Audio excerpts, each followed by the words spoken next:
कोई भी साधक यदि तंत्र सीखने या उसका अभ्यास करने में रुचि रखता है तो उसे पहले एक योग्य गुरु की तलाश करनी चाहिए। तांत्रिक विद्या का प्रयोग किसी योग्य जानकार के सानिध्य में ही करना चाहिए, नहीं तो जरा सी गलती होने पर परिणाम बहुत भयावह होते हैं।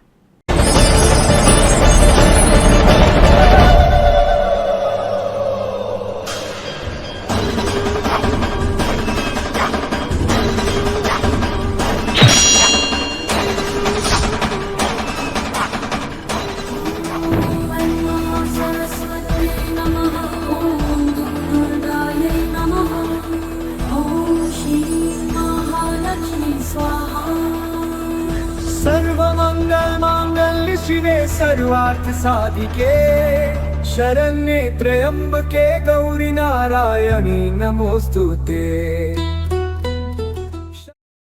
बगलामुखी सर्वशक्ति संपन्न मां बगलामुखी साधना कैसे करते हैं? मां बगलामुखी का तांत्रिक प्रयोग, संपूर्ण विधि व सावधानियां, माता बगलामुखी साधना और उनकी कृपा कैसे प्राप्त करें? कभी तंत्र, कभी मंत्र, कभी ऋषियों और मुनियों के ज्ञान, कभी रोचक तांत्रिक कहानियां, यहाँ आपको सब कुछ मिलेगा।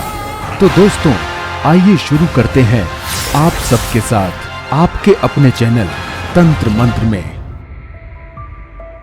10 महाविद्या में से 8वीं मां बगलामुखी की महिमा निराली है। इनका प्राकट्य स्थल गुजरात में हल्दी रंग के जल से होना माना जाता है। ये माता साधक की सभी आध्यात्मिक और भौतिक इच्छाएं पल में पूरी कर देती हैं। इसलिए आइए जानते हैं सर्वशक्ति संपन्न मां बगलामुखी की साधना कैसे करें। हम इस वीडियो में सर्वशक्ति संपन्न बनाने वाली, सभी शत्रुओं का शमन करने वाली, कोर्ट में विजय दिलाने वाली, अपने विरोधियों का मुंह बंद करने वाली मां बगलामुखी की आराधना का सही विधि विधान बता रहे हैं। आप सभी इनका प्रयोग कर लाभ उठाने में समर्थ होंगे, ऐसी हमारी आशा है। वीडियो अच्छा लगे तो वीडियो को लाइक, शेयर और चैनल को सब्सक्राइब करके बेल आइकन को प्रेस करना मत भूलिएगा। वीडियो में आगे बढ़ने से पहले अगर आपको भी तंत्र मंत्र से संबंधित कोई जानकारी चाहिए हो तो कमेंट बॉक्स में जरूर लिखिएगा। ये विद्या शत्रु का नाश करने में अद्भुत है, वहीं कोर्ट कचहरी में वाद विवाद में भी विजय दिलाने में सक्षम है। इसकी साधना करने वाला साधक सर्वशक्ति संपन्न हो जाता है। उसके मुख का तेज इतना हो जाता है कि उससे आंखें मिलाने में भी व्यक्ति घबराता है। सामने वाले विरोधियों को शांत करने में इस विद्या का अनेक राजनेता अपने ढंग से इस्तेमाल करते हैं। यदि इस विद्या का सदुपयोग किया जाए तो देश हित होगा। मंत्र शक्ति का चमत्कार हजारों सालों से होता आ रहा है।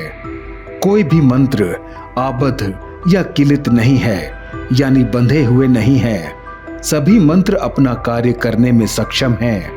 मंत्र का सही विधि द्वारा जाप किया जाए तो वो मंत्र निश्चित रूप से सफलता दिलाने में सक्षम होता है। इस साधना में विशेष सावधानियां रखने की आवश्यकता होती है, जिसे हम यहाँ पर देना उचित समझते हैं। इस साधना को करने वाला साधक पूर्ण रूप से शुद्ध होकर तन, मन, वचन एक निश्चित समय पर पीले वस्त्र पहनकर व पीला आसन बिछाकर पीले पुष्पों का प्रयोग कर पीली हल्दी की 108 दानों की माला द्वारा मंत्रों का सही उच्चारण करते हुए कम से कम 11 माला का नित्य जाप 21 दिनों तक या कार्य सिद्धि होने तक करे, या फिर नित्य 108 बार मंत्र जाप करने से भी आपको अभीष्ट सिद्धि की प्राप्ति होगी।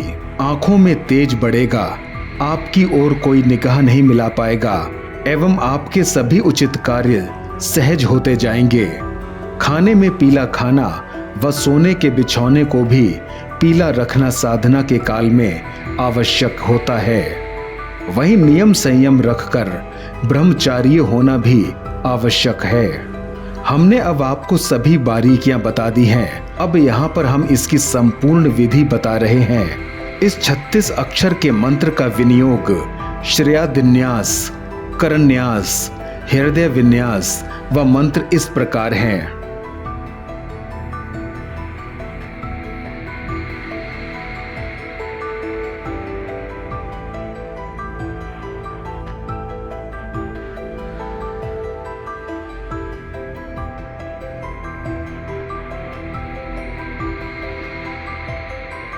अपने हाथ में पीले पुष्प लेकर उपरोक्त ध्यान का शुद्ध उच्चारण करते हुए माता का ध्यान करें। उसके बाद ये मंत्र जाप करें। मंत्र इस प्रकार है। ओम ह्रीं बगलामुखी सर्वदुष्टानां वाचम मुखम पदम संभ्य जिह्वां कीलम बुद्धि विनाशय ह्रीं ओम स्वाहा। इस मंत्र का जाप पीली हल्दी की गांठ की माला से करें। आप चाहें तो इस मंत्र से माता की षोडशोपचार विधि से पूजा भी कर सकते हैं। मंत्र जाप लक्ष्य बनाकर किया जाए तो उसका दशांश होम करना चाहिए, जिसमें चने की दाल, तिल एवं शुद्ध घी का प्रयोग होना चाहिए एवं समिधा में आम की सूखी लकड़ी या पीपल की लकड़ी का भी प्रयोग कर सकते हैं। मंत्र जाप पूर्व या उत्तर दिशा की ओर मुख करके करना चाहिए। मां बगलामुखी आराधना में रखें ये सावधानियां। आपको कम से कम 5 बातें पूजा में अवश्य ध्यान रखनी है। पहली, ब्रह्मचर्य। दूसरी, शुद्ध और स्वच्छ आसन। तीसरी, गणेश नमस्कार और घी का दीपक। चौथी, ध्यान और शुद्ध मंत्र का उच्चारण। पांचवी, पीले वस्त्र पहनना और पीली हल्दी की माला से जाप करना। तिल और चावल में दूध मिलाकर माता का हवन करने से श्री प्राप्ति होती है और दरिद्रता दूर भागती है। गूगल और तिल से हवन करने से कारागार से मुक्ति मिलती है। अगर वशीकरण करना हो तो उत्तर की ओर मुख करके और धन प्राप्ति के लिए पश्चिम की ओर मुख करके हवन करना चाहिए।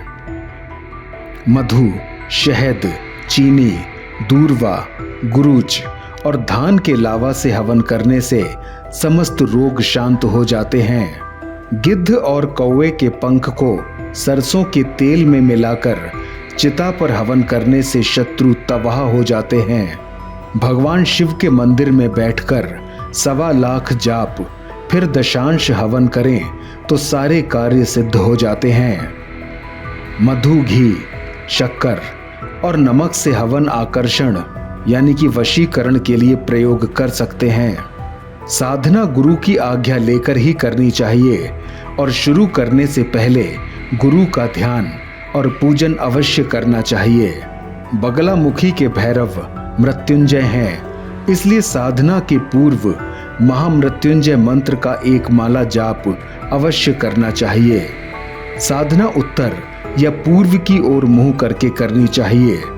मंत्र का जाप हल्दी की माला से करना चाहिए।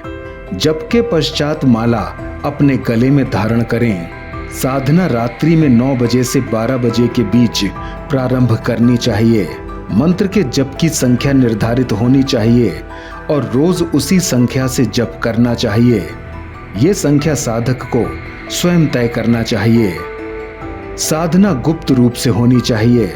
साधना काल में दीप अवश्य जलाया जाना चाहिए।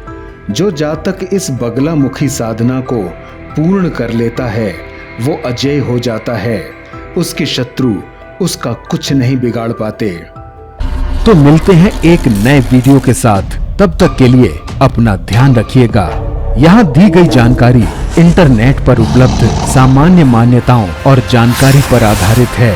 तंत्र मंत्र इसकी पुष्टि नहीं करता है। कोई भी साधक यदि तंत्र सीखने या उसका अभ्यास करने में रुचि रखता है तो उसे पहले एक योग्य गुरु की तलाश करनी चाहिए। तांत्रिक विद्या का प्रयोग किसी योग्य जानकार के सानिध्य में ही करना चाहिए, नहीं तो जरा सी गलती होने पर परिणाम बहुत भयावह होते हैं।